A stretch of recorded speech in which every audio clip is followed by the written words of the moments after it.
talk about this because, um, well, how to begin?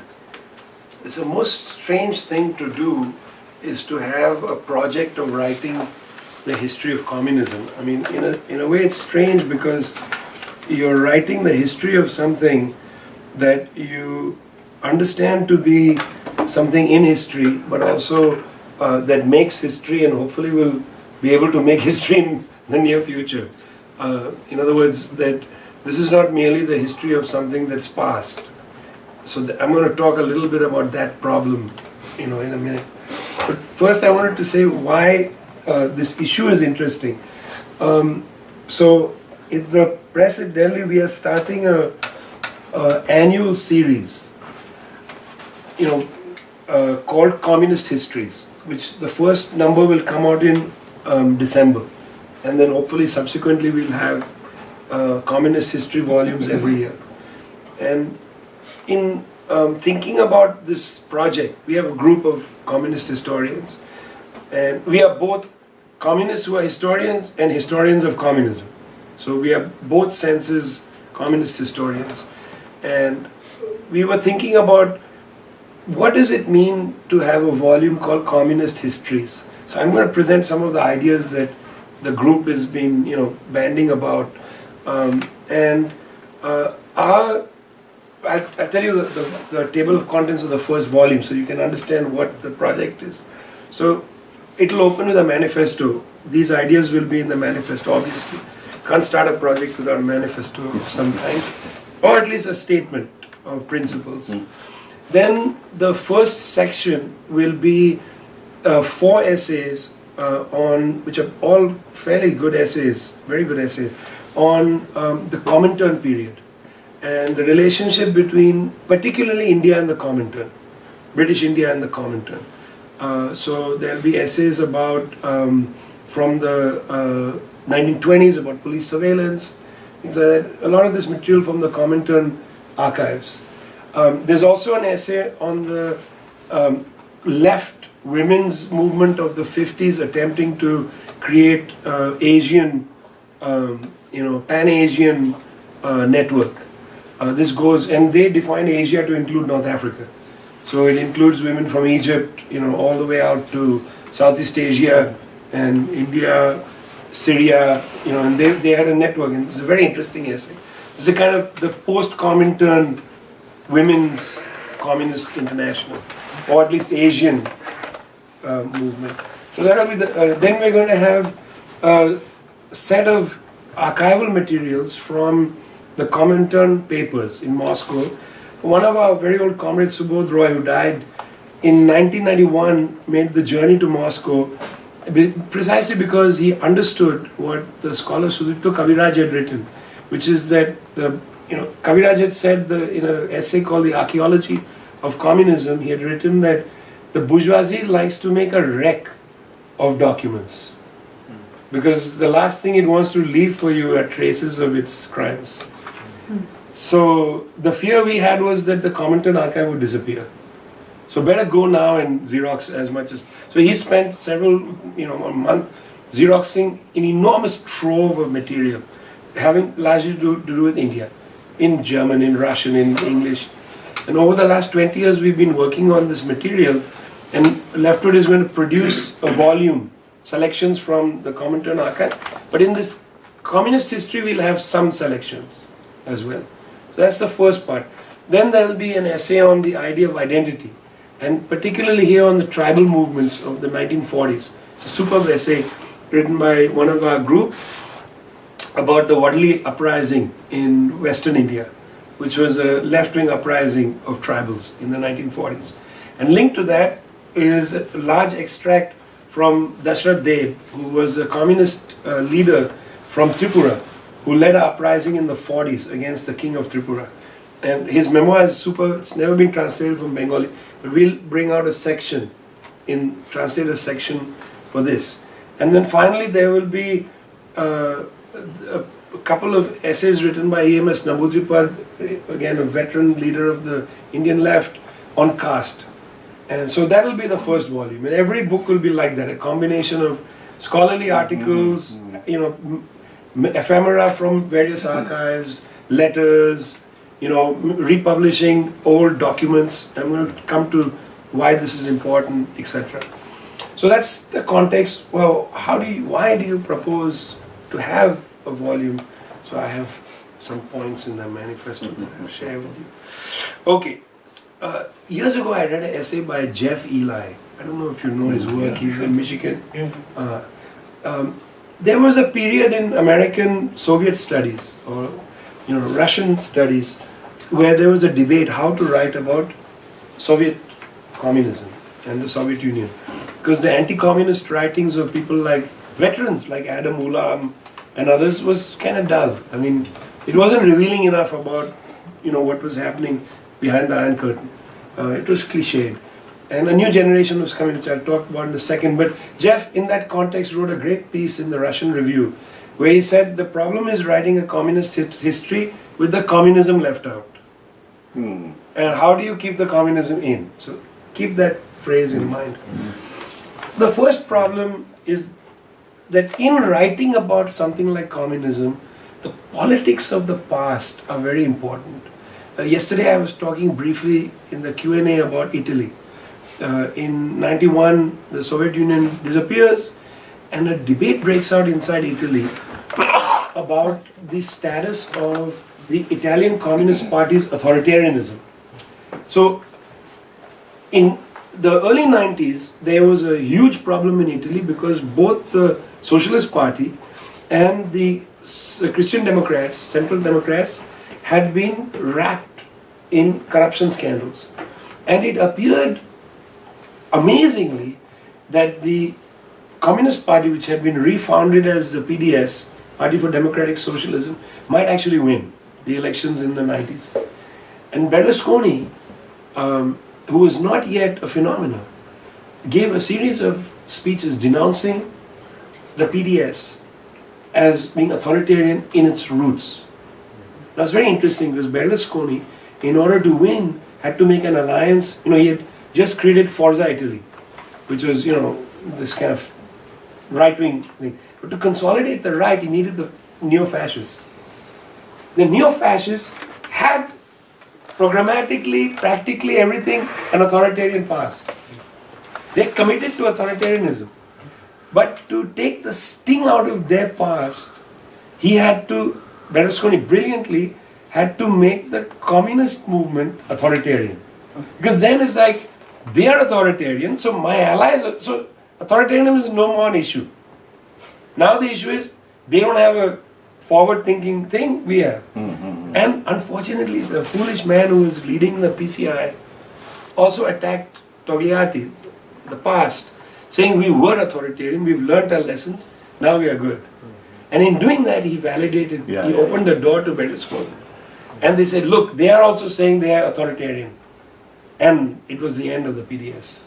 The whole communist movement in Italy, great history, vanishes. I mean, it's extraordinary, the disappearance. So that's why the politics of the past is not a trivial matter for this particular movement. Because the entire game is, if you can tar the left with the Gulag, then the left has no business talking about democracy or freedom or rights or whatever. So now how to write the history of communism by both acknowledging errors or grotesquenesses and yet maintaining the integrity of the movement is a very difficult exercise.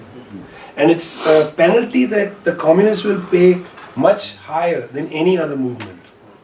Because the fascists actually don't have to pay that price because they don't give a crap. They embrace it. Yeah, they don't care. They are not phased. They will say it's lies, as they do in Northern Europe, in Scandinavia, where they'll say that the Holocaust never happened. It's a lie. It's a fabrication. And so they dismiss the past, or they embrace the past, but they don't have to actually confront the past. So how do you, as a rational political force, confront the past and yet maintain integrity? It's a very complicated. I don't propose to have any answers. I'm just throwing out for you 4 different problems. Okay, that's problem number 1. The politics in India. There's a man who took his degree from Syracuse, who was the roommate of the man who I was a roommate of, who was the librarian. When I taught here, I stayed with the Indian man who was a librarian. When he was in Syracuse, his roommate was Arun Chowri, who then went to the World Bank and returned to India and became a very good journalist with the Indian Express, uncovering massacres, extraordinarily good journalist. But then moved to the Hindu right and proceeded in the 1990s, at the same time as this was happening, to attack the left on 2 historical grounds. One, you were against the Quit India movement in 1942 because the left took the position that anti-fascist war was more important to defeat, and we have to work alongside all forces to defeat the fascists. So they pick up on 1942 and say you betrayed the national movement. Now it doesn't matter that the right sat out of most of the freedom movement. All their social base had no interest. It doesn't matter. If they can say the communists were against it in 42, that's a huge blow. So this game of Berlusconi is very familiar in all settings. In the United States, where the left is so weak, nonetheless, the canard of Alger Hiss and the communists spied for the Soviets, even though there is no communist movement of its sort, even though the left is so weak, yet in the 90s it was important to revive the Alger Hiss story. And the Rosenbergs were actually spies. I mean, it's incredible that even here, where there has never been a threat in the post-Cold War era of any left-wing upsurge, you had to dispatch the past. You can't talk about unemployment councils, you can't talk about, fighting to build a New Deal, you can't talk about any of these contributions. United Mine Workers, every bloody union was built by some anarchist or communist activist, Erase them all, erase the whole thing because they spied for the Soviets. So that's the politics of the past. There's one other thing I want to mention. I remember how extremely influential Solzhenitsyn's multi-volume Gulag Archipelago was. And his accusation in there, his position, was that there has never been a good communism, beginning with the 1917 revolution. And he took pains to demonstrate that Lenin was authoritarian, vicious, given to exterminationist programs. So there was nothing to redeem in that very influential, that book became the bestseller. Holy Writ. Correct. Yeah. But it was not popular around the world. No.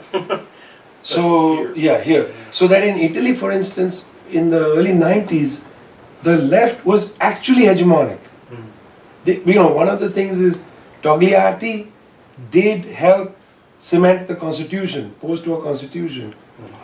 He did return to Italy from Moscow and tell the king, we are going to join forces with all people to erase the fascists. They didn't insist on a communist revolution. So in Italy, the reputation was very high. So there, the stakes of the past were, in a sense, greater. Here, it's incredible that fellow, what is his name, Ron, he writes the same book about Alger Hiss every few years. Radosh, yeah. This it's incredible that there is a compulsion. It's like a kind of or sophisticated Bill O'Reilly, who has this series called Killing Jesus, Killing Patton, killing this, killing that, meaning the left is ruining the legacy of Patton, Jesus. Really? The left is ruining the legacy of Jesus? Incredible. It's a kind of fantasy. But that's different from Italy, where the stakes were real. Because they could have won the election in 94. Or in India, where in 1996, the left, a communist could have become the prime minister. When the election finished, they turned to Jyoti Basu and said, you should be the prime minister. And then the communists said, we don't want to take the office because we are not strong enough. So principal position, he rejected the post. These are serious moments. And these were, so how does a historian navigate confronting the past without playing into the hands of the denunciation of the heritage? Because that's a very tricky thing. You know, if you want to write a communist history with the communism left in, then how do you do that? There is no easy answer. You have to struggle with it. The second thing, which is very interesting, is the erasure of communists in the historical record. By which I mean, let me take the Indian example. Subaltern Studies published 9 volumes. You know, it arrived in 1981. 82 was maybe the first, 81 may have been the first volume. And then 9 volumes right up to the 90s. Not one essay concentrates on the communists. In fact, there are many essays about peasant struggles where the organizers were communists but they are not named. And part of the game is to suggest that outside, so it then mirrors the police records. Outside agitators are the communists. The people rise by themselves. They don't need outside agitators. We are subaltern history where the people have their own consciousness and you don't have to be Marxist theory does not need to be brought amongst the people to create movements. People create their own movements. Nobody is disagreeing with that. That's ipso facto. I mean, you think actually Marxists believe that without the insertion of Marxist theory there's no history? No Marxist has ever said that. But it's very interesting that a volume and a concept called subaltern can appear which has no interrogation of the role of the left. Forget communists alone. You know, anarchists, this, that. No role of any of these people in the texts. You can see that in the labor history written in Europe. It's one that I look at more closely than America. It's also true that ironically in the American labor history, the left plays a role. Their stories come out. It's a bizarre thing. That it may be because it's such a minor field, such a less regarded area, labor history.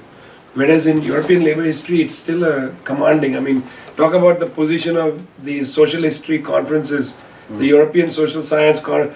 There are labor historians in every panel. It's not just that there are 2 panels of labor history at the American Historical Association meeting. You know, on a panel that's on World War II, there's a labor historian. On a panel on irrigation somewhere, there's a labor. They are spread across the room. And all being celebrated by the mayor of Vienna in the giant imperial palace, right? I mean, imagine in this country ever going to a conference of labor historians and anarchists and Marxists being welcomed by the mayor in the major town, right, imperial building, right, and being feted with, unbelievable wine and food. Those scholars erased communists in their stories. That's the thing. Yeah. And so this is a very interesting development, that this new kind of grassroots populism thread in working class history, peasant history, etc., has removed consideration of the organizer. So what is the role of the organizer? I mean, it's true that people can rise and have risen and have created their own organizers. But listen, there is an incredible vacuum of understanding of how movements, having emerged, propel themselves. And I tell you, the lack of this kind of thinking is what produces the kind of chaos of consciousness around things like, in America, like there's a Occupy movement. What happened to it? Why didn't it this? I read a book about Egypt recently, which I really liked this book, where he wrote about the kind of leaderless rebellion and Tahrir, and he writes against vanguard. He critiques the Russian Revolution for being vanguardist, but then suddenly in his narrative, he beautifully says, if only they had gone and seized Maspero, which is the media building, then they could have controlled the narrative. If only they had gone and seized Maspero. Who is they? who seizes the building? Yeah, yeah. You know, who is going to stand there in the square and say, comrades, let us seize Maspero? I mean, if you read the history of the Russian Revolution, it was chaotic, it was spontaneous, but then they had the Soviets where the Mensheviks, the Bolsheviks, the Socialist Rebels would go and make the case to the Soviet. And they would have to create a majority there, and then they would say, let us go and do this. You know, Trotsky would go and give a lecture, and then he would go to the building. He was sitting in the top floor in his office. There was no security. People from the Soviets used to come and argue. You know, you read Deutsch's great biography, the first volume. You know, first volume of Isaac Deutsch's biography. It brings out the importance of the organizer. There's a role there. Now, nobody says that vanguards make history. That vanguards alone make history. Nobody says that. But to not consider the vanguard organizations, especially when they play a role, is incredible. I'll give you one little example. In South India, there was a major peasant uprising in Thanjavur. And I had read a ton about this because it's a very important agricultural uprising. And all of them suggest, you know, the peasants rose up. So I had, when we were in Tamil Nadu, I talked to a lot of people, what happened in Thanjavur? I mean, how could the peasants have risen like that and so successfully, so quickly, you know, what happened? It turns out the story is very interesting. That there was these city-based communists who had theoretically decided that the peasant rebellion was important. It's the 1930s. You know, they had no clue. One guy, Srinivas Rao, who's a lion among activists, shows up there and he says, so what do? You're a communist in a rural area. Well, you must create a network. You know, that's what the handbook says. So he finds some young people and he starts talking to them and he makes a network. Now, you have a network, you got to send messages to each other. So he has a courier service among the network. So he gets one young fellow with a bicycle and says, deliver this message to X and then bring me the reply back. So the chap goes over. This is dangerous organizing because your enemy is not the state, it's the landlords. So the guy, and then hours later finally comes back and says, we are communists, we are disciplined. It's a 5-minute run, you deliver the message, come back. He says, comrade, you don't understand. I am oppressed caste community. I can't ride a bicycle through the village. I had to go all the way, I had to go there and then up a hill and it took me an hour to get there and then I delivered. Coming back was very hard because the hill is very high, I was tired. It took me 3 hours. He said, what do you mean you can't ride a bicycle through the village? Because, he had no idea. He came from an urban area. He was, he was blown away. So they started a campaign against caste indignity. And that became a huge peasant rebellion. But, it just didn't happen. They built a network, they built units, they knew how to protect themselves, they knew how to pass messages secretly. Some of this is there in traditional networks. So there are many, many interesting cases of rebellion where older traditional forms of solidarity provide vehicles for uprisings, of course. But over the course of capitalist development in the countryside, many of these networks are fragmented because workers are migrants, they are migrating, so they are strangers to each other. So somebody has to build trust. That's the role often of these organizers. How can you write history without these people? So that's the second intervention. We are essentially writing against what subaltern studies has done, which is to erase the mediation of theory and practice, to merely see uprisings as a product of practice, and then the historian will put theory on it. I don't believe that the world works like that. I believe that all kinds of uprisings, strikes, etc. are built through a combination of theory and practice, and it's our role to interrogate it, to see what were people discussing as much as what did they do. It's not just they rose up here, there was a strike there. What was the debate around the strike? And who was having the debate? And therefore they were leading cadre of a movement. They are the ones who stood up in the mine shaft and says, I'm never going to go down into that fucking mine again. How did you get that? I've had enough. It's like the American story. Rosa Parks was a woman who was exhausted one day and refused to move from her seat. Oh, yeah. Right. Come on, Rosa Parks was organized at Highlander. Rosa Parks was in a network. She had a world behind her. She was also part of the atmosphere of a country where a movement had begun. Mm-hmm. She was not just a tired old lady who one day bravely by herself decided. So this kind of populist history has to be countered because it's paralyzing for young people to read. Because then you feel nothing is happening. And I am not going to have to do anything to make it. I don't have to organize people. I just have to bemoan the fact that people are too stupid now, unlike in the past, because my history teacher told me, in the past, people had great radical ideas. Now people just want to watch TV. So, that's it, we're done. But actually in the past, people had to organize. At Cornell, when there was a student movement, people organized. And even then, maybe only 10% of the students were active. 90% of them were in the library, busy with things. And if there was an exciting demonstration, maybe more people would come. Organizing is a huge part of politics and history. And that's been wiped out of a lot of this stuff. So we are most upset with subaltern studies, but you can see this everywhere, really. A lot of it is in the new labor history. Where, again, it's looking at structures that produce problems and then events that come out of the structural problem, but not the mediation. Who mediated between structure and to create grievances? Because it's not just automatic. Yeah. But do you have any hope for this $15 an hour movement? Is there any movement behind that, or any organization? No, see, all movements are good. In my opinion, the more movements you have, the better. In fact, I'll put it even worse than that. In a socially fragmented world, the more association there is, the better. So more people have book clubs, the more people have, library cleaning, carpet cleaning society, bird watching clubs. The more association there is, the better for society. It gives people a chance to meet each other, then they can talk to each other, then they might express grievances to each other. That level of spontaneity that comes out of association is very important to champion, I would say.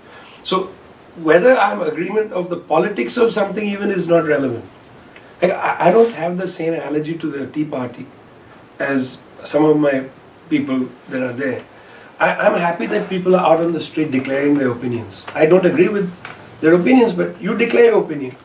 Now, why don't the liberals come out on the street and declare their opinion? Instead, they sit back in an elitist way, say, look, these are yokels with their yokel ideas. And anyway, they don't have any opinions. They are brainwashed by, some group in Washington, D.C. This is not even grassroots. It's AstroTurf. So these people are, that's the most elitist thing to say about people's politics. Even if they are wrong, they are still articulating their views. So you stand across the street from them and put your signs, more association, more clash, more politics. That's great. The problem with American liberals is they don't like to go on the street. They like to sit down and condemn others. You can't have history from your sofa. And that comes to the point of the organizer. If the leading edge of the educated class is not, and I'm in that sense a Leninist, if the leading edge of the educated class is not there attempting to shape and guide grievances, then who is going to do it? When the Russian Revolution happened, one of Lenin's first and interesting statements was, don't burn the library down. You have to use the library, you don't destroy it. We are not barbarians, you don't tell somebody, oh, if you have a PhD, so you are useless to us. No, you have a PhD, you're an artist. Your skills are essential for us. You need to produce art that's going to stretch the imagination of people. It's not that, you're a doctor, we need you.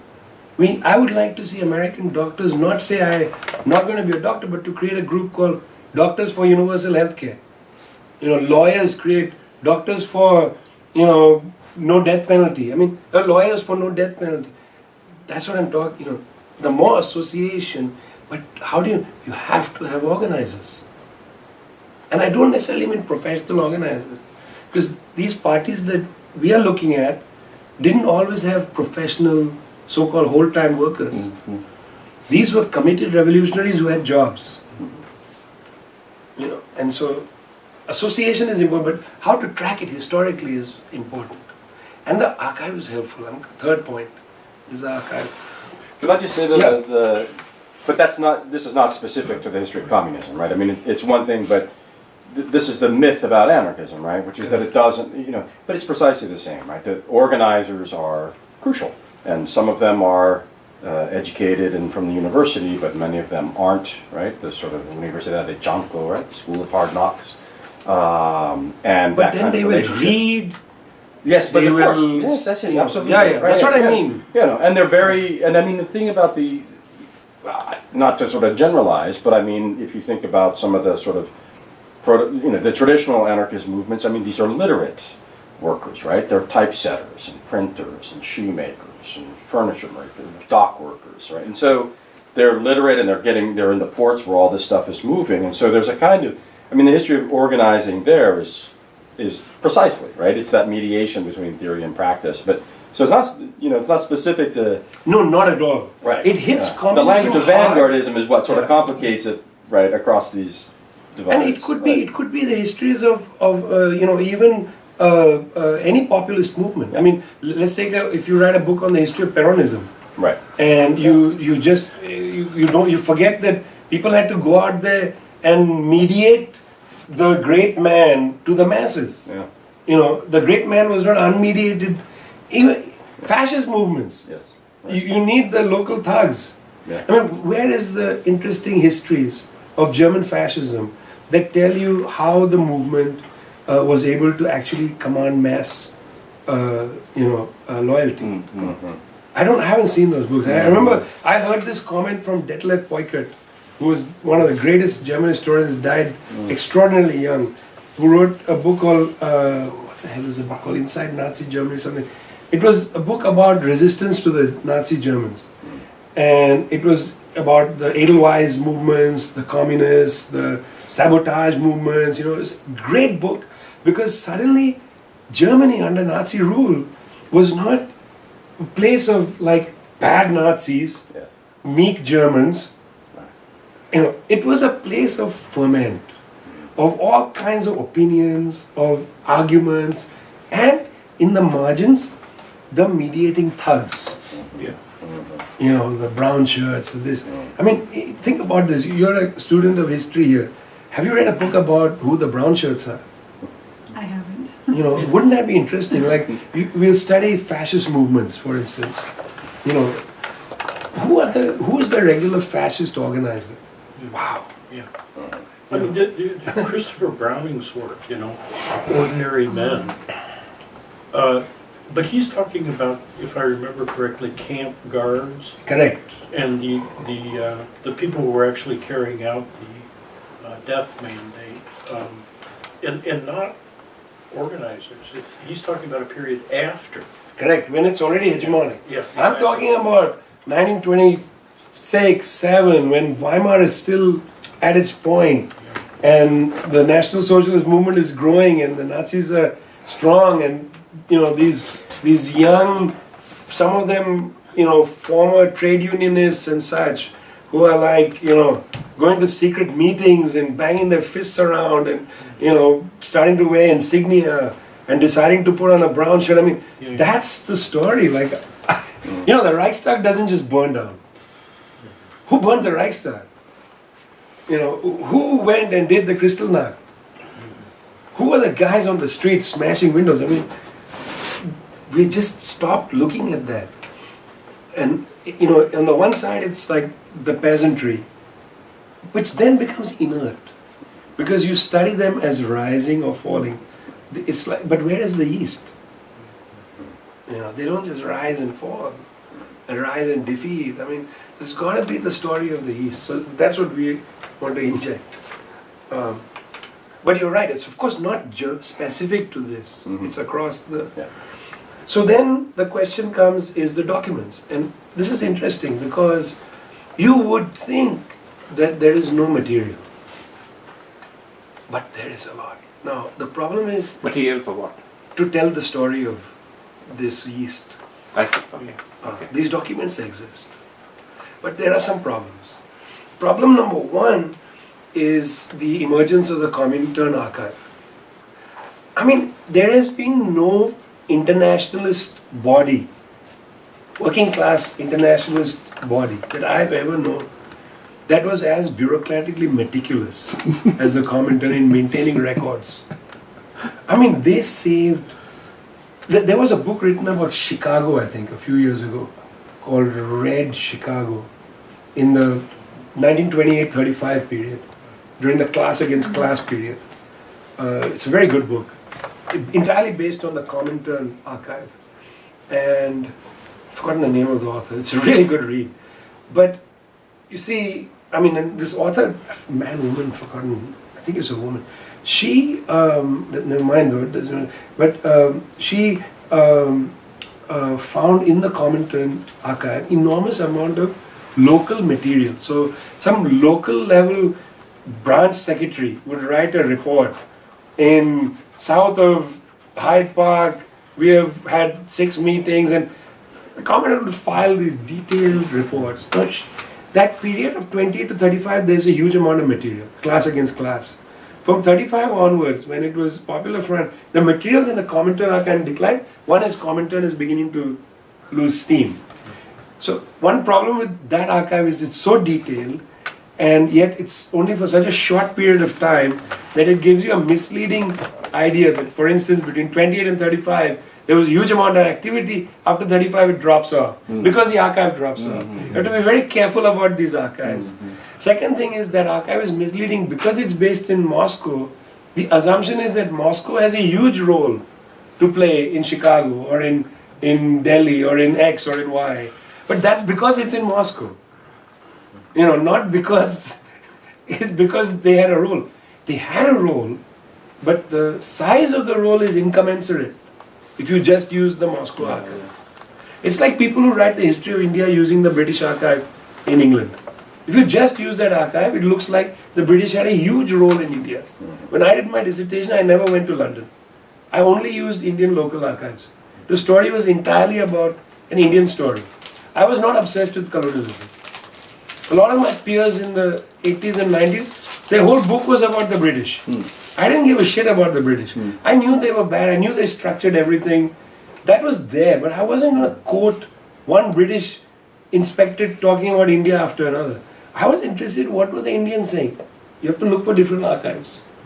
So the Moscow archive is interesting, but it can mislead into a debate about the strength of Moscow vis-a-vis a place. But it's an incredible archive, so that's a problem. Second problem are police records. Because these bloody communists are a problem, the police are obsessed with them, but the police exaggerate them as well. So you can end up, if you write a police-based story, you can end up totally exaggerating their influence. Because in every movement, the police will see a communist, even if they don't exist. Whereas the subaltern studies sees no communists, the police sees communists everywhere. It's the mirror image. So you have to worry about that. To read that against the grain is not easy. It's not easy because you have very few abilities to read against the grain effectively. You know, I read Guha's book, I don't know if this is read very much anymore, Elementary Aspects of Peasant Insurgency. Then he wrote an essay called The Prose of Counterinsurgency, where he gives you a method of how to read, you know, authoritarian or, you know, government documents against the grain. You tried, huh? What's the author's name? Ranajit Guha. Oh, right, okay. Yeah, he was the founder of the Subaltern Studies group. But honestly, I've looked at police records. It's hard to read them against the grain. Because they are so overdetermined in their obsessions. Like, there's no gap. I mean, the inspector report says Alexis is a dangerous agent in the ICM, and these are the 20 things she's done. Now, how am I supposed to read that against the grain? You know, this is a factual denunciation of somebody. Am I supposed to say, well, it's likely they exaggerated, so I'll only by methodology accept 60% of what is said by the police? Which 60%? How can you create a method? It's ridiculous. So you have to engage with the police archive, but it's not sufficient. Third problem is that the communist movement itself has not produced its archive publicly. So what is publicly available are often public documents, party congress papers, things like that. And the archive itself, they are very cautious about because of point number one. Point number one is the problem. We fight for open access to all records except our own records. We are a very problematic entity. This has to change. Left archives should be open to everybody. I mean, I would imagine the American Communist Party would welcome people, come and read the papers. Some of it they have handed over. They had a great history in the 30s. That some of that material is handed over. You try to find material in Europe, in China, in India, in Iraq, forget it. That is I can tell you that story, it's incredible. Best book has already been written. But it's a tough problem. Now, the level of detail I'm not sure about. Because the stuff I've read is fascinating. It demonstrates a high level of theoretical thinking. So they were debating serious questions of capitalism in rural areas, But they were not very good record keepers of details, like, comrade such and such did such and such, kept such and such. Branch minutes are not kept generally. Because these movements are not, bureaucratically minded in that sense, maintain an archive.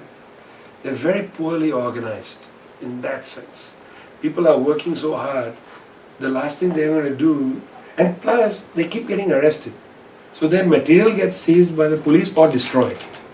More likely than not. Or maybe used against them. Or used against them. So that's another maybe reason not to record Exactly, it, right? exactly. But and the destruction of materials happen periodically. Yeah. Every time they go underground, they destroy the archive.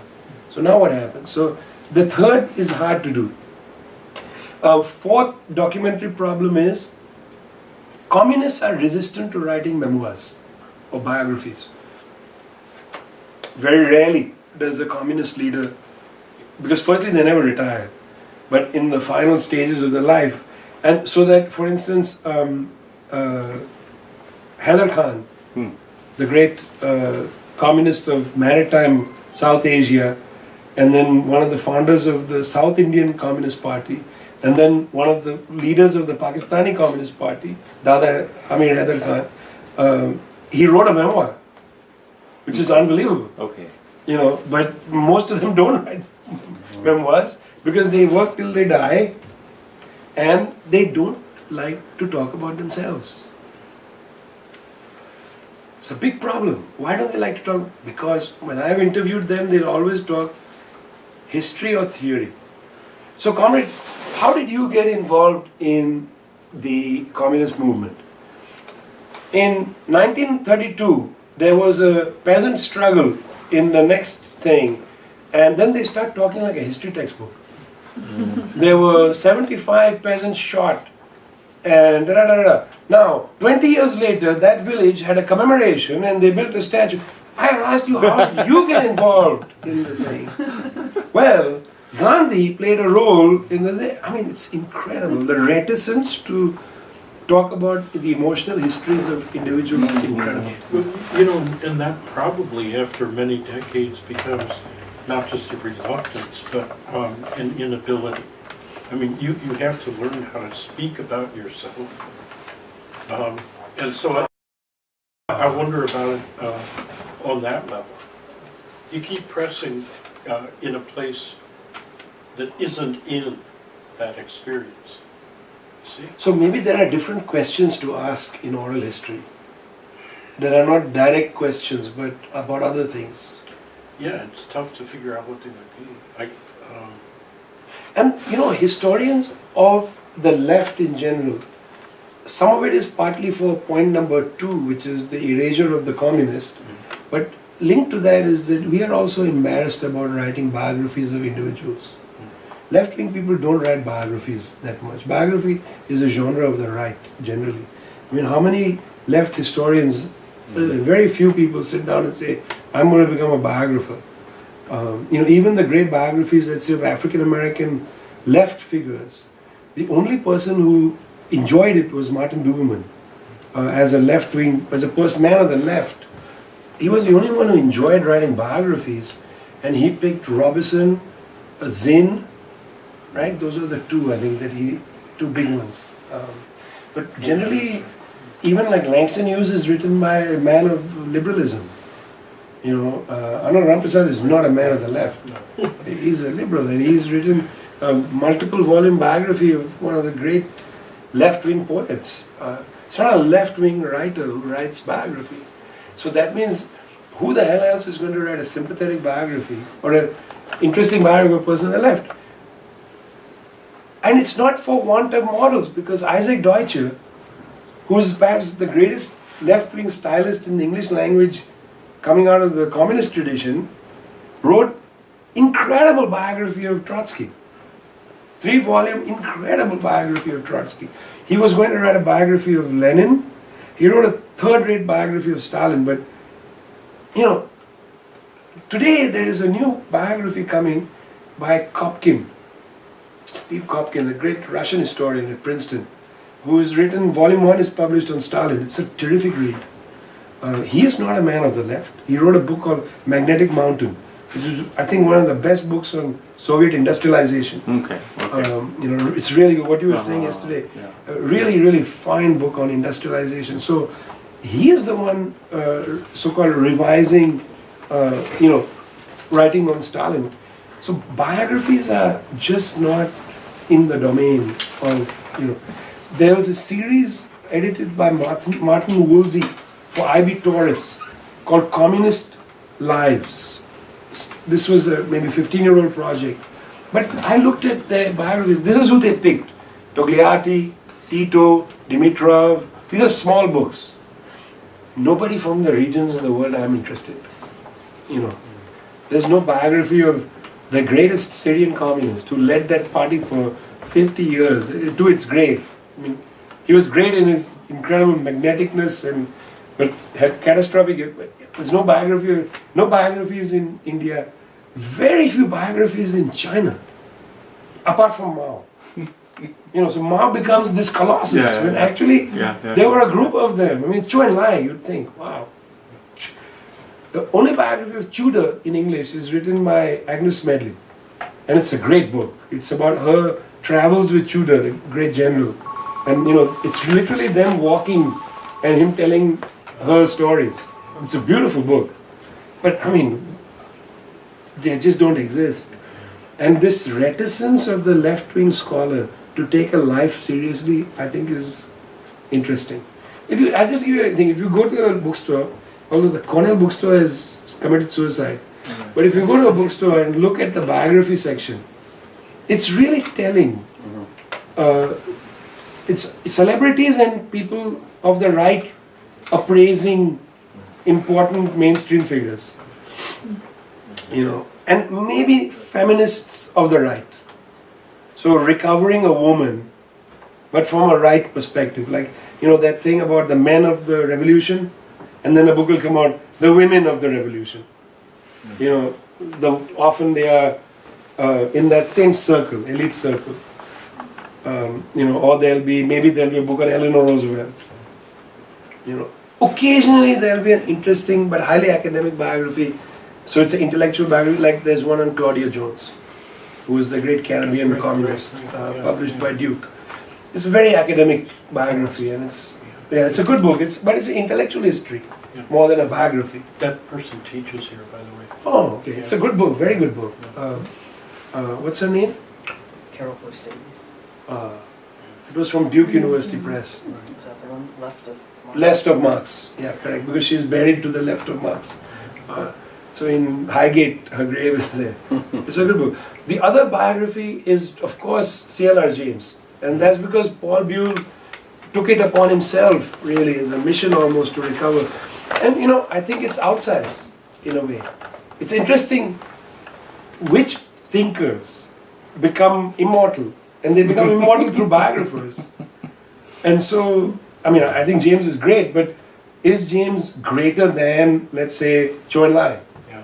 Or Giap, General Giap in Vietnam, who pioneers a kind of communist thinking about military tactics. You know, we have Che Guevara immortalized and biographized. You know, but there are hundreds of other interesting left figures for whom the form is just not, unless they become poster-sized emblems. You know, like Che.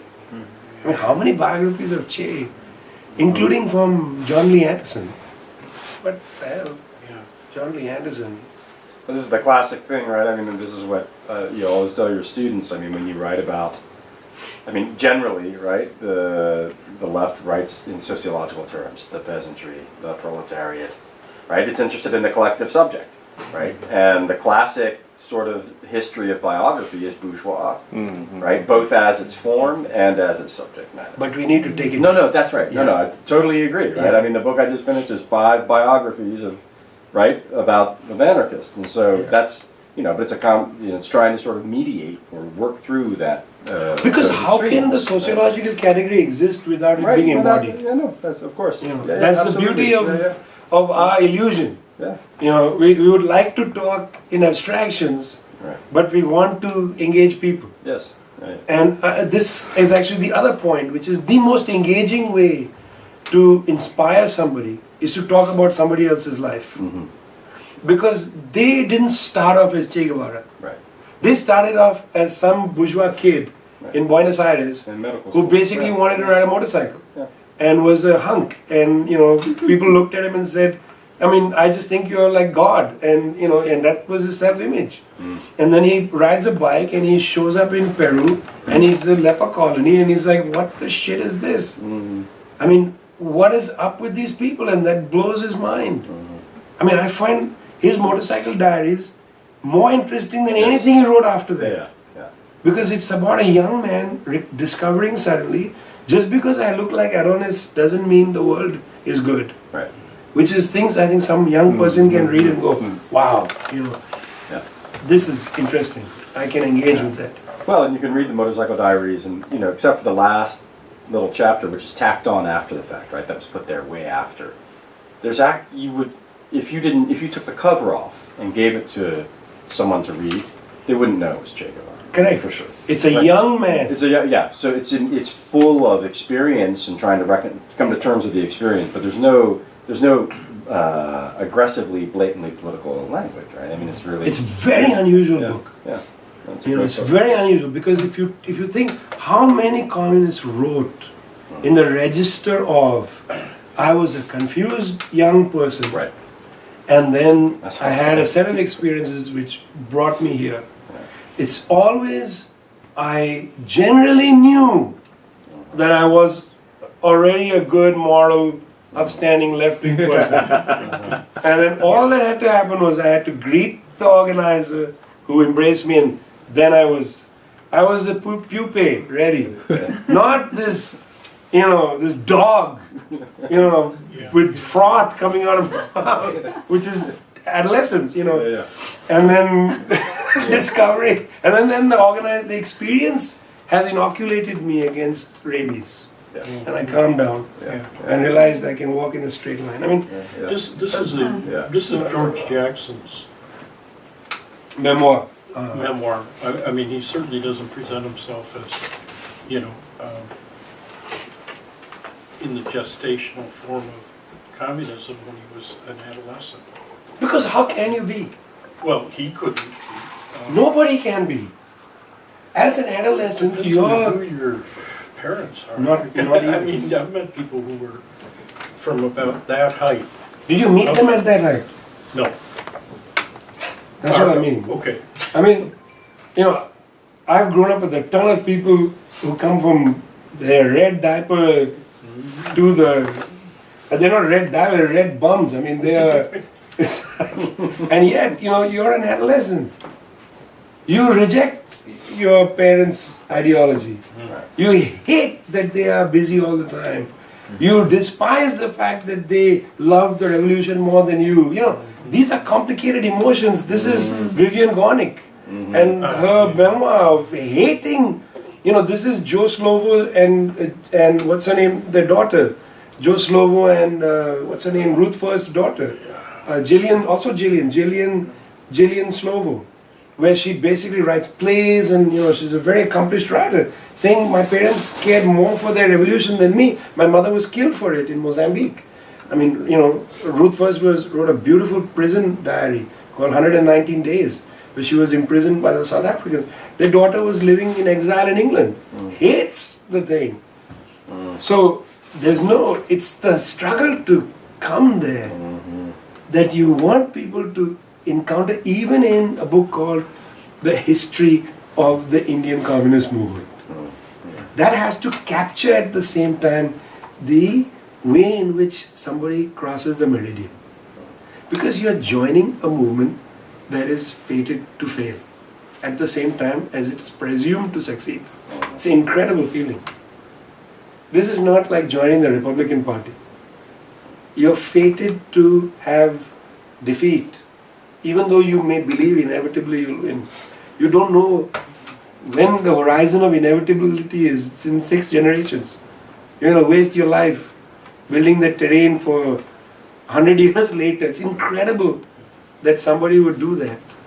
So how do you give somebody a book and say, here's a book, but except this book has no sense of the incredible, crazy courage it takes to get involved.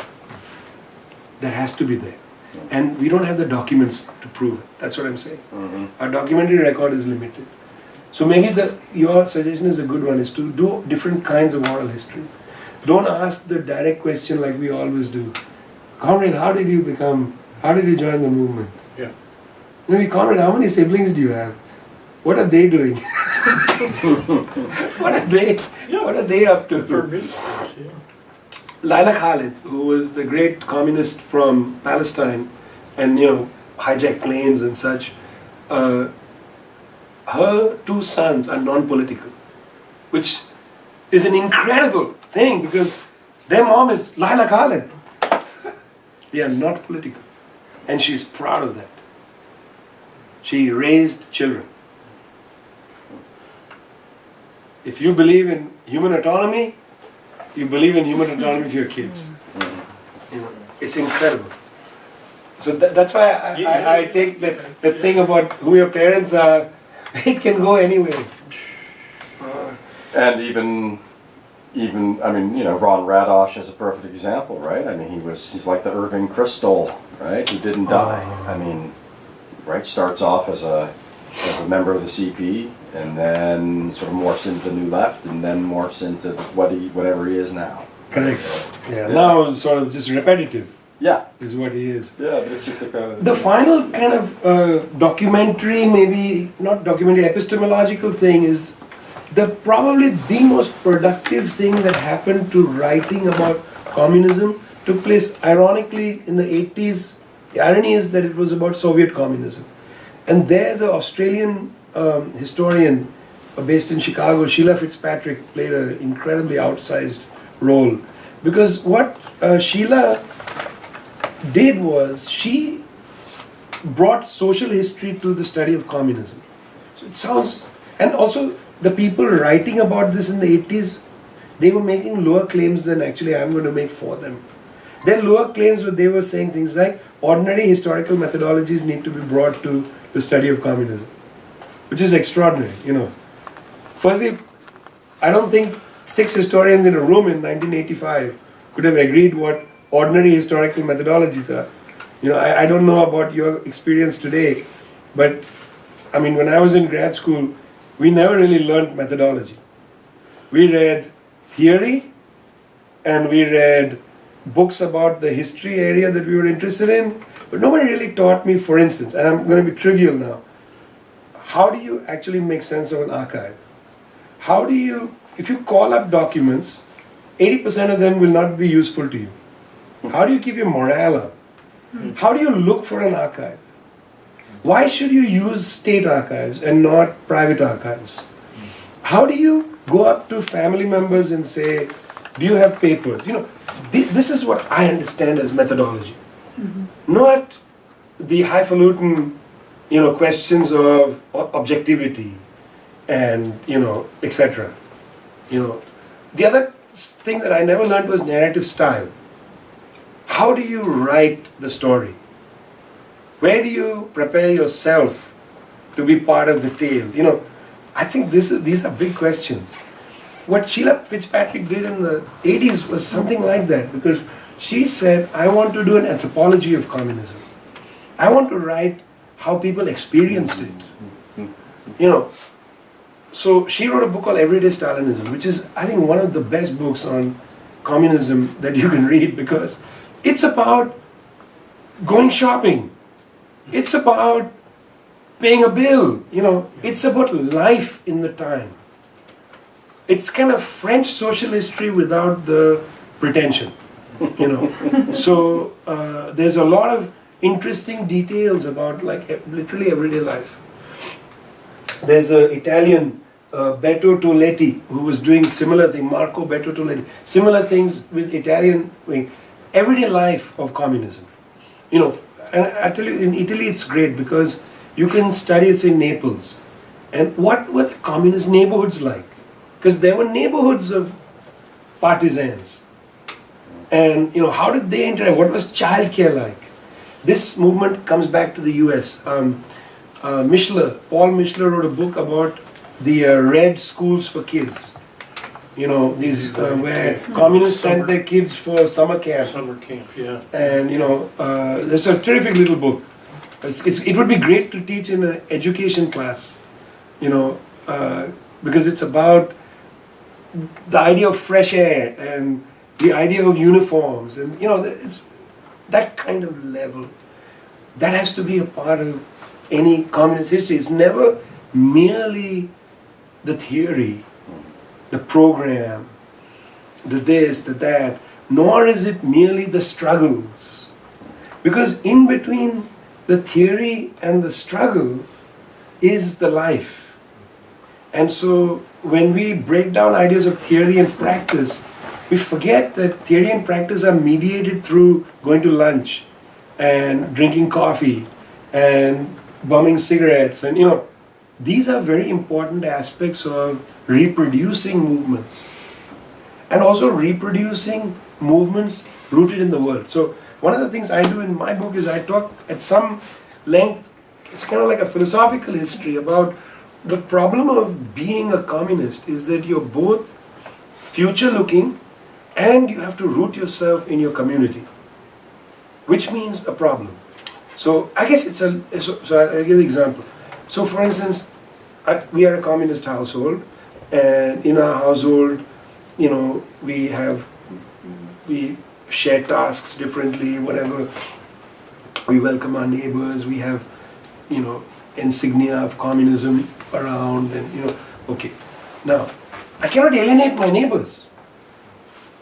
If my neighbors believe, for instance, that gay marriage is a bad idea, I have to deal with this. I'm giving the gay marriage, it's a good example. If I'm gay in a house and my lover and I, we live together, and I want to root myself in the community, I have to both be authentically gay, meaning that is, I cannot deny who I am, my life and my ideology, because, you know, it's not merely a practice, it's also ideological. And at the same time, I have to root myself in my community. I can't live apart from my community. This example may make more sense than the communist one, but it's the identical problem. If you're a communist, you have to both be rooted in the present, in all its prejudices, and be opposed to all its prejudices at the same time. So that is a huge challenge. There's great stories in the 1920s of these communists living in communes in Calcutta and Bombay, in these cities, where 20 of them would live in an apartment. Long hair, bohemian type people, who knew who's married to what is going on in this house. They're living in a working class area, where working class pieties are of their own kind. Now, you are not like hippies, but you are like hippies. How do you say we don't believe in bourgeois marriage, but yet live in a world where bourgeois marriage is the norm. This is a very fascinating problem of the everyday time of communism. And what I call here the difference between communist time and revolutionary time has to be secured. Meaning, revolutionary time is the time of the excitement, the demonstrations, the stuff that is easy to record. That's revolutionary time. That's when it's fun being a lefty. A big demo, whatever, it's great. But then there's communist time, which is very tense, which is the time of going to people's homes and discussing ideas. It's a time of trying to buck prejudices at the same time as you have to live beside them. It's a time of when your child comes to you and says, I'm going to get married, and you say, listen, we are communists, you can't have a wedding where we invite 50 people. You should just get married in the courthouse. No, it's your child, you love your child. Your child is marrying somebody, they want to have a religious wedding. You might have to go ahead with it.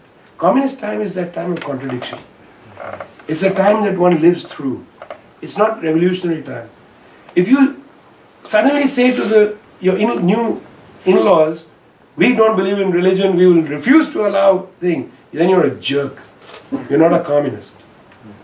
Because communists don't treat other people's prejudices as inferior. They treat their prejudices as historical. That's a very difficult problem to deal with in everyday life. And so that I would say is the last point about writing this history, is how do you capture communist time? It's easy to capture revolution time. This time is very hard. So that will be basically our manifesto. Right? So that's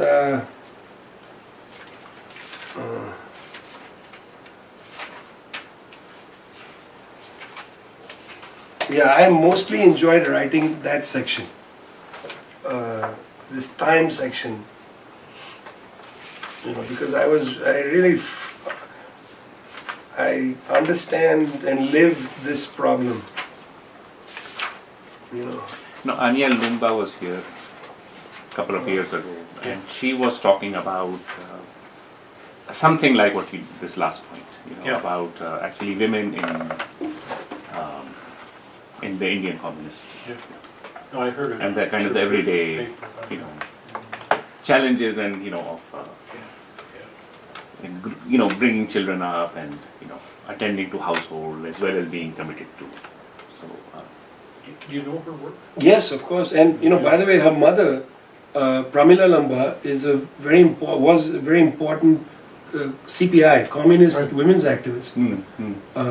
And so this is not for her merely, academic. This is, I think, really coming close to her life. And I think this is exactly the kind of thing, for instance, I'll give you an example. If you remember, you're in college and, you're 20-some years old and you're like, I'm a feminist, I'm a socialist, but I'm also a feminist. It's the time, 1980s, we were all feminists.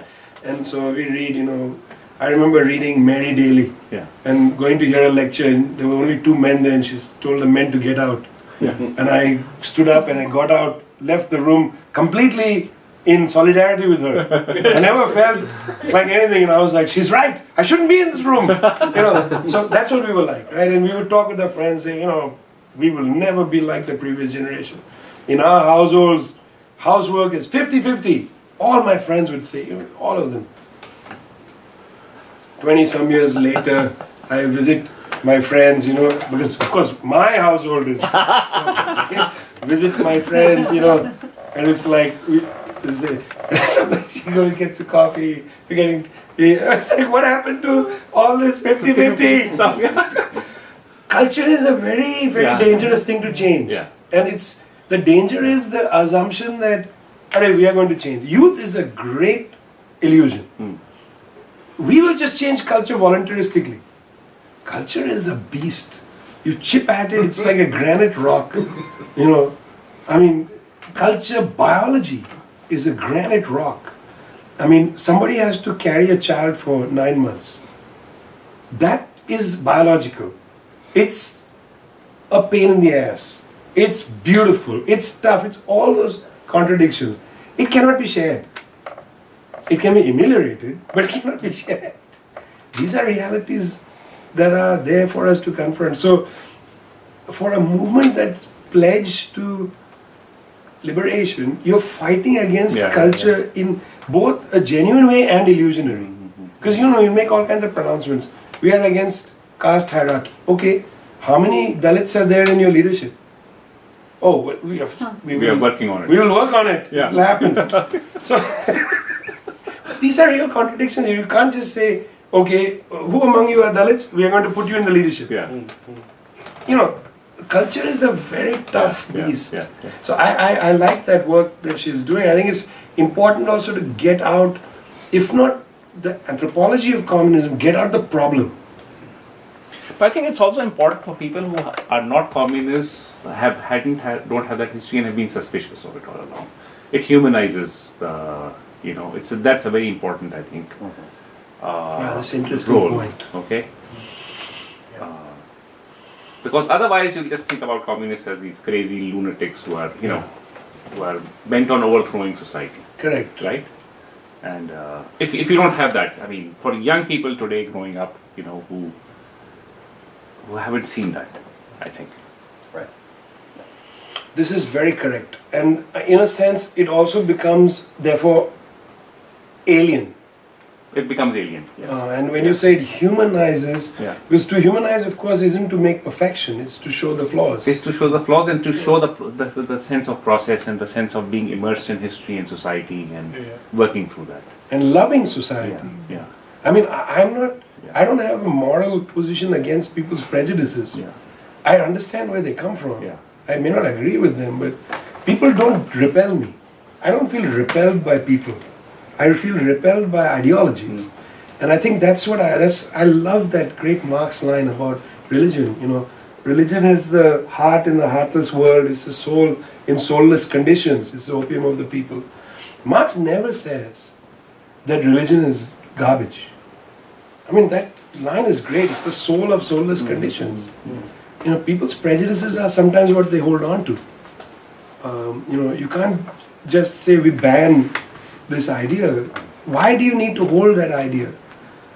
For Carter in communist time to talk to people with prejudices as well, including yourselves, because you are not free from the prejudices. I mean, it's not like you are now in the role of, the state, in Marx's critique of how the state stands apart from the muck of society. The communist hasn't liberated themselves from prejudice. They are steeped in it, like everybody. That's part of the struggle of... Even if you are against the idea, that doesn't mean you are unable to stop practicing it. And sexism is a great example of that. You can be the most high cadre feminist, thoroughly sexist in practice, whether male or female.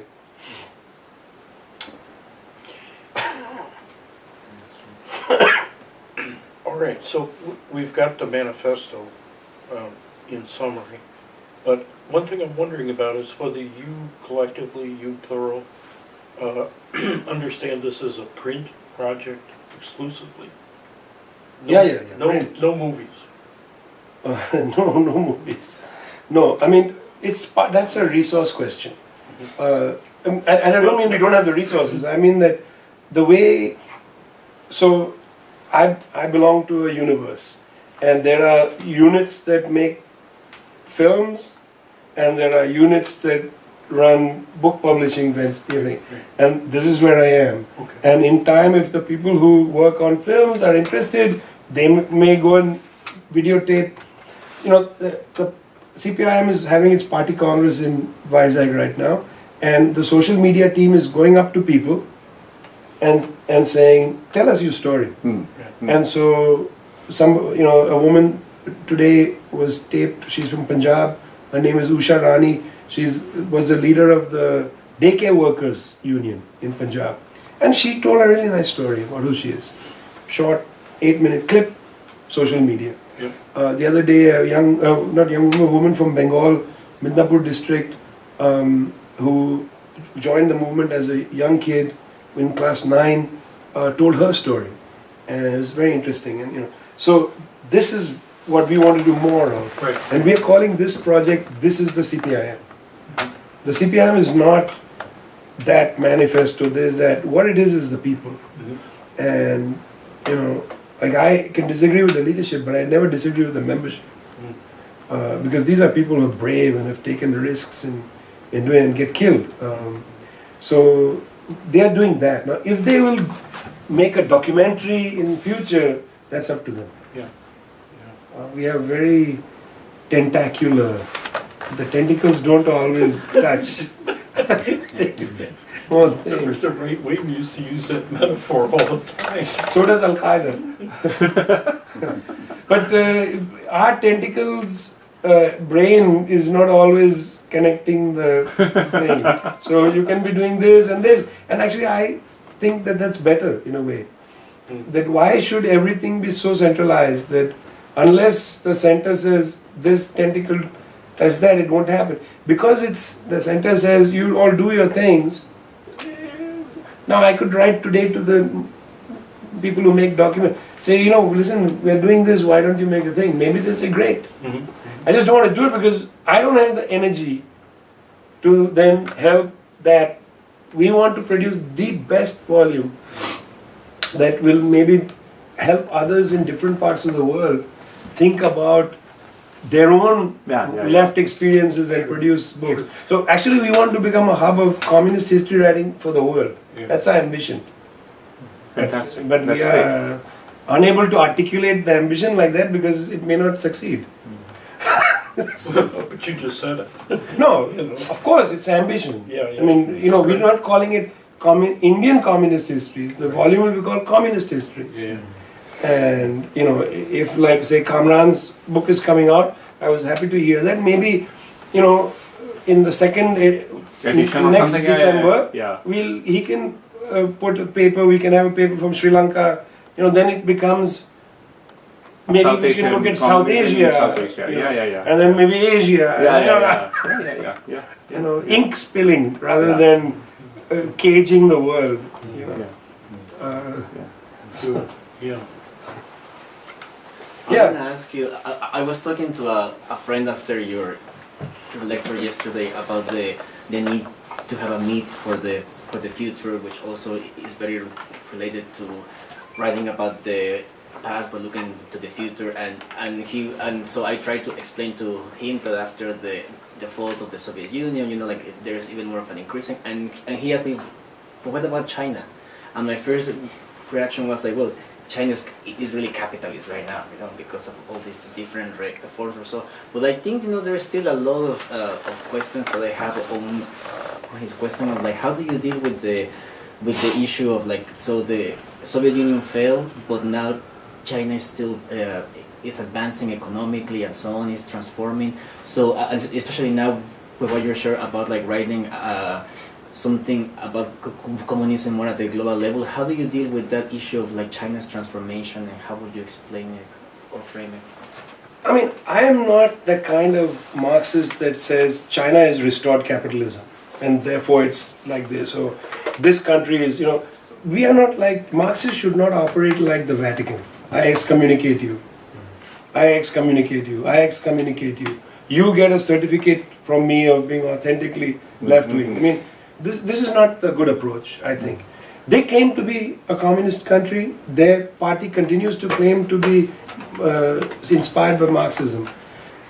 If you read, there's a man in the International Secretariat called Chen and Fu.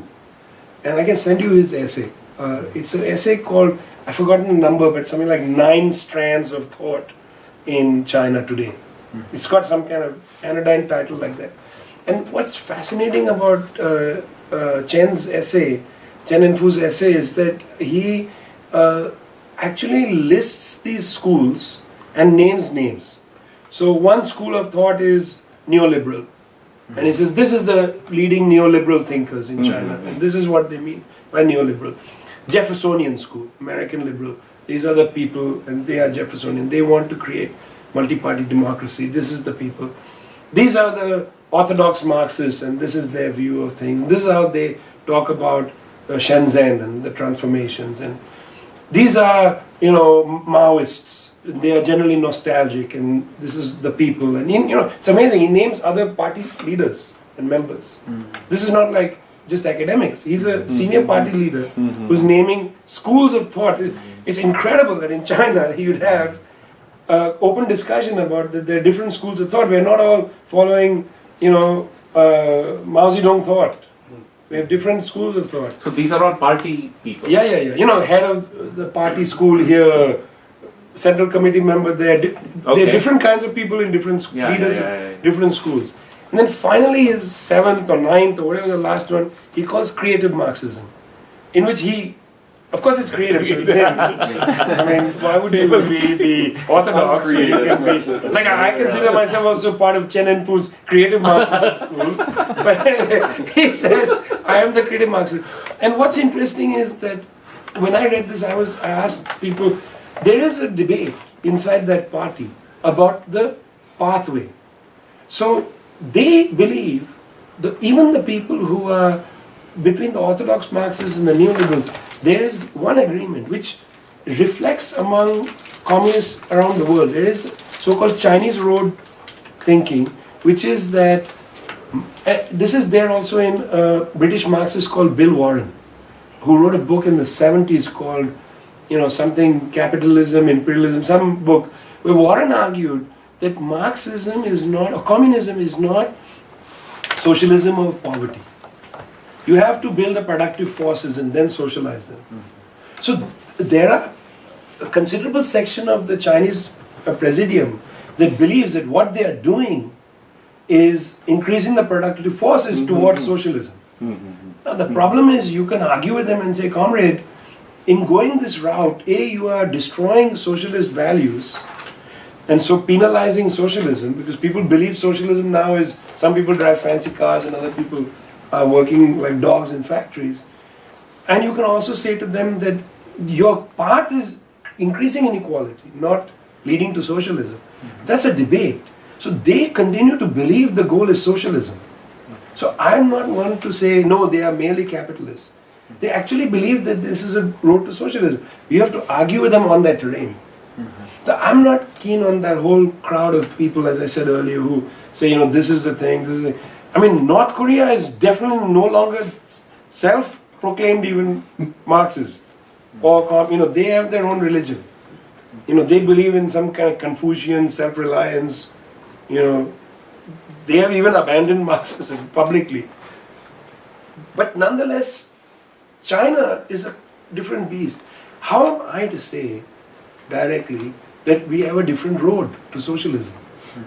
We have to construct something. Why did the Leninists, why were they able to obliterate all opposition? Because they succeeded in 1917. All the other left forces were not able to capture this kind of power and create a state and then create ideological hegemony. And all parties of the left wanting to become Bolshevik parties. That's because there's success. So you cannot minimize Chinese success. It appeals to communists in third world countries. So they will look at the Chinese and say, my God, what have this backward country, what have they done? They have the best freeways and the trappings of modernity, those commodities that appeal. So that's why I'm saying that what your friend says is not absurd. It's merely that it is an argument. Now, among cynics, it's not an argument. It's merely something to dismiss. I don't think that's effective. Thank you. But also, I think the Chinese leadership feels considerable responsibility towards the Chinese populace. Yes. And that is not always apparent in news reports about, inequality and so on. So in other words, they are very aware of, that's my sense anyway. No, Ithacar, it's true, because who gets executed in China? I'm 100% opposed to the death penalty. But the question I'm asking is, who gets executed in China? White-collar criminals. It's bloody corporate theft, essentially. Gets executed. Stealing people's money. Not the poor don't get. Some No, that's right. person with disabilities who happens to shoot somebody doesn't get executed in China. Yeah. In the United States, the opposite. It's It's the some person with developmental difficulties or whatever who does something outrageous, then has to be put down like a pet. It's basic. China, you are a banker. You do this. I'm gonna shoot you by a bloody firing squad. So what you're saying is true. Yeah. The issue isn't. That's why I don't challenge their bona fides. I just think the policy path they've chosen is not going to lead to the outcome that I think they also believe in. So I don't agree with people who say it's not a communist or not a socialist society. It's not a socialist society, but the leadership or the party, which is I think one of the largest organized political parties in the world, they continue to uphold this kind of thought of a socialist end. Now, in the United States, nobody in politics believes that you can create a society of equality. You can create a society of equality of opportunity, which is an illusion. But you can never create a society of equality. I'm not talking about outcome, I'm just talking about equality. Unspecified equality. Nobody believes that. They will always, I've had so many interesting discussions with people and they keep saying, you mean of opportunity.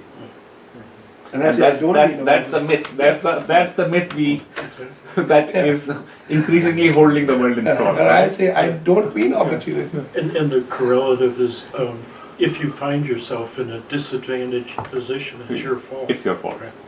Yeah. Well, because the emphasis is freedom, right? Yeah. Freedom with some, right? And freedom will come first, and equality will follow, right? That's the classical. Through self-realization. That's the classical liberal sort of notion, right? Yeah. And of course, it's all freedom to choose, right? Between these, and so it's. So if you choose poverty, that's an exercise. Hey, Ronald Reagan said it on Good Morning America. Yeah. There's no homeless problem in America. People like to camp out. He was the president of the United States. He said that on Good Morning America. I mean, what better statement? I cannot imagine a Chinese leader today, even these, Maserati driving people. Cannot imagine them going on television saying, if people in China are starving, it's their fault. Cannot imagine it. Yeah. So, it's nowhere a worker's paradise. That's where people get stupid, punch drunk. They believe because there's a hammer and sickle, they get excited. That's trivial, people like me. Trivial. More thing is, it's precisely this, that there's a debate.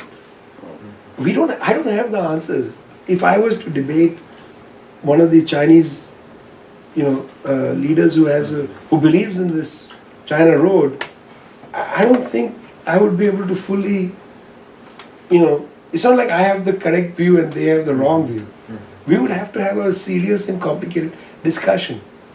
Because I don't know what you do in a place, say like India, where there's such wretched poverty. What's the way forward? One is you compel the rich to hand over the goods. That's an obvious thing. But after that, what happens? No, but you have to build productive capacity. It's not even enough to redistribute. It's not. It's not enough. In a place like India, there's just not enough. You just need the whole society to be far more productive than it is. Or productive in a different way. In a different way. A friend of mine many years ago said, for the good of the Communist Party, I hope that they never come to power in India. But for the good of the Indian people, I hope we come and fail. That's what I was saying yesterday, is that our responsibility is to take power and fail, because we will. And then pick ourselves up and come back to the people and try again.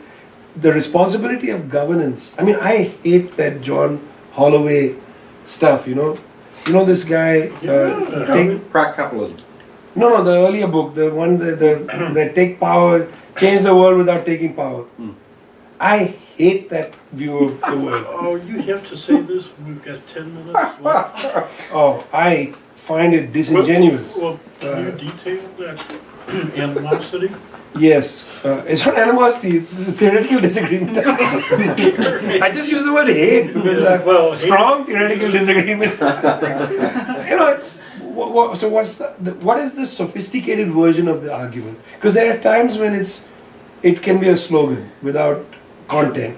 But there is a sophisticated argument. The argument is that first presumption is state power is bad because state power corrupts absolutely. Like taking power over institution makes it impossible to change the institution. Institution will change you. This is of course something that at least the Leninist movement has been aware of. That is why Lenin writes about in State and Revolution about the importance of building a parallel state institutions, the Soviets, and then eventually smashing the state, by which you don't mean smashing the state, but you mean transforming the institutions. I mean, the problem is that you take the Iraq case. You destroy a state. It took hundreds and hundreds of years to build institutions. You can destroy it in 15 minutes, and then it's chaos. Anarchist theory is not the theory of juvenilia. It doesn't mean you destroy institutions. It means you make different kinds of institutions that give people power over their lives. And there may be different scales. That may be the scale of a federal institution. American history is obsessed with scale. You want direct democracy, town halls, bloody Iowa, caucuses, This is precisely a kind of anarchistic vision as well. Anarchism of a sophisticated kind doesn't mean smash the thing and no institutions, do whatever you want. That's a cliche. Right. Holloway is in between cliche and the sophisticated, but tends to cliche because the Zapatistas did not take power. If you go to Chiapas, they control essentially municipal level authority. There's a good book by Don Hancock about a village in Spain called Maria Lenda, where in Andalusia, where it's a communist government and has been a communist government in 30 years, and they've run this miraculous. They are an area of total poverty, and yet in Maria Lenda they have art in the town square. They have music performances. They've redistributed local surpluses. They've brought in the best of science to help work out irrigation. And the mayor is loved, and he keeps getting. It's a great book. It's called The Village Against the World. It's a little bit like Asterix. It's like the village in Gaul that will not surrender. It's a tremendous book. It's easy to read, and Hancock is a good writer. So, what is that? That's not exactly taking power. That's being able to carve out a zone, and for a miracle, not being crushed. We had that in Kerala, for instance. Much larger population, carved out, moved a left agenda, in Bengal, moved a serious left agenda. But at no point in governance in Bengal were we in power. We were not driving policy. The policy space was very narrow. Finance capital, Delhi, capitalism itself, was hemming you in. So how can you take power without controlling these forces? Change it around. How can you change the world without taking power? Yeah, right. What does it mean to change the world? You have to break the back of finance capitals, narrowed policy space, of Delhi, of Washington, of the military threats. These are part of the things that suffocate the ability to change the world. So what you can do is you can make a pocket for a time, and you can scale that Soviet Union. But I think Trotsky had a point that you cannot create a carapace around a zone and protect it from all these forces. Like the law of value was so seductive that even though in Soviet Union they created interesting ways of pricing things, like everybody gets a house, everybody gets healthcare. Across the wall there was neon lights flashing we have refrigerators, we have the Beatles, and you know that's seductive. We have sexual freedom. We have said no, and believe me, Soviet Union, there are lots of social histories. They had no problem getting drunk and having sex, but what they didn't have was Beatles, blue jeans. You know, that's why the Iranians for years were like blue jeans you cannot wear. Now the leaders also wear blue jeans. Yeah, because blue jeans was, you know, this libertine American sort of, you know. Now at the Lausanne talks, Geneva talks, the leadership was seen photographed wearing blue jeans. It's okay now. So the point is that Holloway thing, there is a real serious constraint against us. And you cannot romanticize politics. Like, I don't like, the reason I said hate is I don't like people to romanticize a left agenda. Because the left's agenda is very difficult. But, okay, yesterday you were talking about, unless I misheard you, the necessity of myth, right? Absolutely. A myth of communism. Yeah. Doesn't that include romanticization? No, not at all. If you have a myth that is merely romantic, then your disappointment will be great. Of course. But romanticization or romance is part of the myth of the left. I don't see, you know, with the emphasis you've given us today on this project, I don't see that it would necessarily be a good thing to try to eliminate romance. From that myth Okay, of the left. okay. No, okay, so I take your point. That a kind of romance must be there. But I don't want to have the left be romanticized. Maybe that's the distinction. That romance should be a piece of it, but we should not get excited about, say, Zapatistas, you know, so great, I want to go there. I want to go for my holiday to see them. I want to go to Maria Elena and spend my vacation there, you know. We should not romanticize people's struggles. It should give us the sense, I need to do something. You know, that's what I mean, is that for too long the left has been that the Rome is somewhere. Yeah. If not Moscow, then Beijing. If not Beijing, then Havana. If not Havana, then Caracas. If not Caracas, then whatever, Chiapas or whatever. This idea is that somebody is making history for me. And it's a debilitating idea. And so I'm not given to that kind of romanticism. Right. You know, the romance Yeah, of... sure. But the part of the book that I didn't like is that it does underestimate the difficulties. And that it's hard to change the world. So there is an attitude in the West, particularly, much greater than elsewhere, which is that you can withdraw. I can make a commune, or I can withdraw. And, and I always like my students to read a book by Kurt Vonnegut's son, Mark Vonnegut, who wrote a book called Rainbow Express, or something like that. I forgot the name. Something Express, Rainbow Express, I think. Anyway, Mark Vonnegut, goes and joins a commune in, I think it's in Canada, or on the Canadian border, up there in the West. And he has a nervous breakdown. And the interesting thing is, it's a great critique of I'm just going to escape and we're going to make freedom.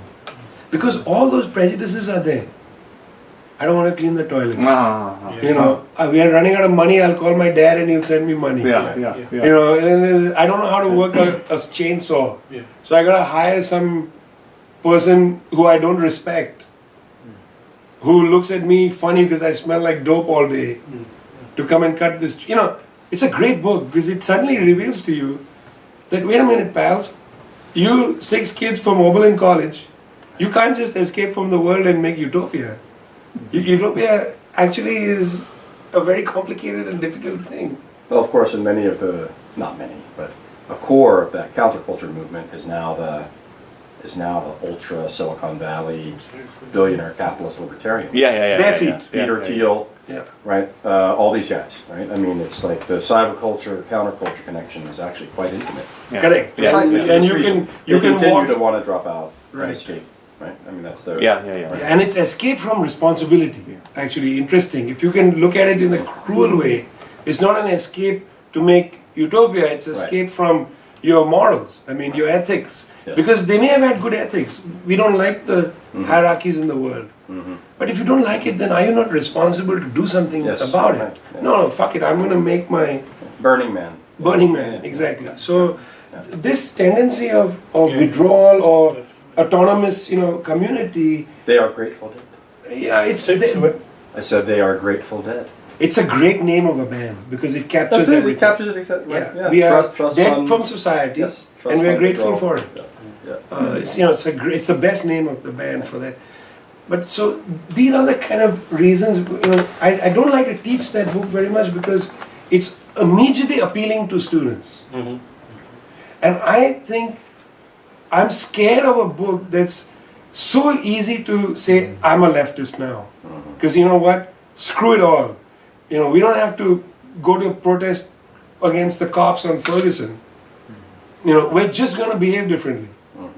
It's like this. There's a Marxist tendency in Amherst that basically says you just reimagine the world. Essentially, there was a part of rethinking Marxism had this thing of you just imagine it differently, and that's an old voluntarist idea. Yeah.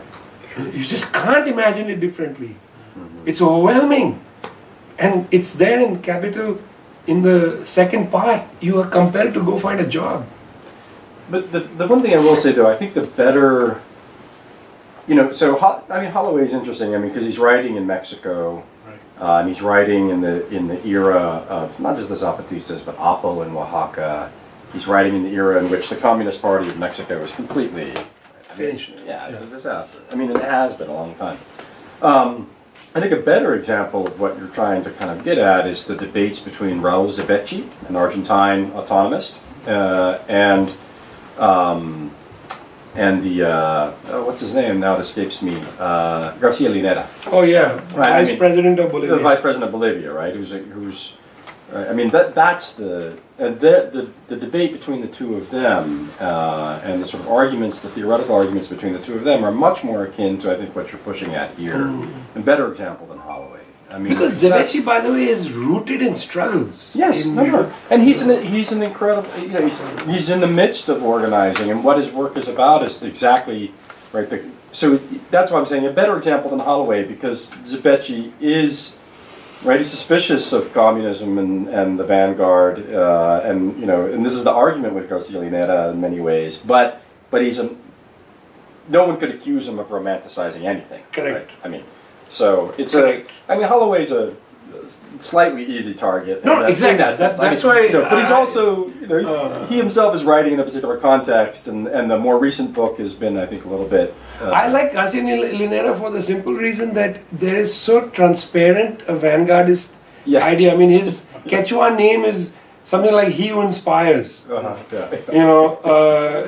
You put the theory into the masses, kind of Marxism. He's straightforward about it. But it's extraordinary to have an open Marxist like that be the vice president of a country. I mean, it's unusual. Yeah. Well, it's funny. All the elites in Santa Cruz are giving. I mean, this is fascinating, right? Because it's also revealing of the deep-seatedness of their racism. Right? They give Morales, tons and tons of grief, and they scream obscenities at him, and he flies there and so forth. But if they were sitting down, objectively thinking about things, the real person they should be worried about is the vice president. Right? No, but then they made all rumors, and don't forget he gets his his thing. Yeah, he does. They caught on after a while, but it took a little bit, right? Correct. But it's true, I mean, Evo Morales is probably the first leader of any of these countries that comes from the salt of the earth, and it's a grotesque shock. I mean, that way American history is different because people from subordinated classes have been president. General Grant did not come from an elite family. Right. So something interesting in this society. Yeah. Maybe it's changing now that you're just getting two families. I think that's finished. But there was a period where ordinary people, were able to. But in Latin America, Right. It's not common. Benito Juarez is a very interesting figure in that. Dark-skinned Indian Yeah. background, becomes the leader in Mexico. I mean, it's amazing. Mhm. I was discussing with a friend recently about Mexico, about the history of contingency. Mhm. Imagine, you can imagine that if the South won the war in 1865, and if Mexico had, during the Civil War, had marched north and seized back 1/3 of the land taken in the Treaty of Guadalupe Hidalgo, which they should have done. I don't understand why they didn't march north. Because that treaty was punitive, and the America's busy in a civil war. They march north, they outflank the Americans, take that 1/3, Confederates win, North America becomes fragmented. Imagine if in South America, the dynamic Argentina had been able to unite the southern cone, and that would have been the United States. How contingent history is. Yeah. But we don't teach it in the contingency. You always assume Mexico is subordinate. Yeah. Yeah. But there's no reason for Mexico to have been subordinate. Why didn't they march north? I've never been able to get... I asked Friedrich Katz that once in grad school. Why didn't the Mexicans march north in 1863, when the fighting was at its bloodiest? Well, because they were ruled by a French imposed Austrian prince, right? Maximilian, who was busy doing his own things. And but listen, what a great opportunity. Overthrow the bloody Bourbon pig and move north. You have the revolution 50 years in advance. Because by 1911, it's too late to make a claim on America. America's too strong. But I think one thing you're ignoring here is the question of slavery. And in the sense that, why didn't they march north? That would have been a de facto move in support of a slave society. Not to say that Mexico would become a slave society in the way that the southern states were in the U.S. No, I'm not talking march north there, march north there. I'm just talking march north, take back Arizona, California, Texas, and New Mexico. Take back what was stolen by the treaty, that 1/3 of Mexican land. That's screwed. They can say, you guys, we just abrogate the treaty, and we're taking back what was historically Mexico. They don't get involved in cross the Mississippi. They stay here. Well, the interesting move, But though, then their border is with a slave correct. power. Correct. but the interesting move in the historiography right now is the other one, right? Which is that it wasn't traditionally Mexican. It was Comanche and Apache, right? And the Comanche had their empire, and in fact, up until the 1860s, were the strongest force in places like New Mexico, Kansas, much of Texas. They controlled the horse trade economy. They're the ones who ran the guns. They did what they wanted. So why didn't they declare a state? Because they had power. Because they didn't need to declare, right? They didn't need to declare a state in the way that right? They didn't have their de Tocqueville touring their camps, right? So, but that's the direction the historiography's gone in now, which is very fascinating. That is interesting. But this is also an interesting feature that, a country can so quickly, an elite can so quickly cede 1/3 of its landmass and not have irredentist claims on it. Right. I mean, I don't know anywhere in the world where such a huge theft takes place and the elite doesn't continue to have, like in Mexico, I don't think there's a political force calling for the reclaiming of that land. I mean, they use it instrumentally, right? There's a museum and so forth, right? Bangladesh, more than half the population leaves Pakistan, and Pakistani West Pakistanis as if nothing happened. Correct. You're right. That's a good example. But they left Pakistan. Yeah, they left Pakistan. Whereas these lands didn't leave to join the United States. Yeah. They were seized in a war. I mean, it is a good example, but it's slightly different. That's always puzzled me growing up. As if nothing, Pakistan is Pakistan. Where more than half of your population. Yeah, but they are Bengalis. Yeah. There was always that aspect of it. Were they really Muslims? Were they really Muslims? Were they really Pakistan? Good reading. Let them go. Yeah. Anyway, history of the Americas is a fascinating dog itself. Please, thanks a lot. Hey, that was wonderful. Please. I hope this